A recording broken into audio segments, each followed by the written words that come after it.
Hi hello నమస్తే అండి. Welcome to Dharani rangoli channel.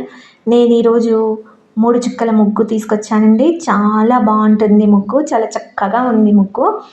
మీ ఇంటికి కళ తెస్తుంది ఈ ముగ్గు. చాలా బాగుంది. ఇలాంటి ముగ్గులు మరెన్నో మన ఛానల్లో ఉన్నాయండి. ఛానల్లోకి వెళ్ళి చూడండి. నా ముగ్గులు కనుక మీకు నచ్చితే లైక్ చేయండి, మీ ఫ్రెండ్స్కి షేర్ చేయండి, అలాగే సబ్స్క్రైబ్ చేసుకోండి ఫ్రెండ్స్. వీడియో చివరి వరకు చూడండి, స్కిప్ చేయకండి. అలాగే ఇంకా ఎలాంటి ముగ్గులు కావాలో నాకు కామెంట్ చేయండి ఫ్రెండ్స్. మీ కామెంట్ కోసం ఎదురు చూస్తుంటాను. Thank you.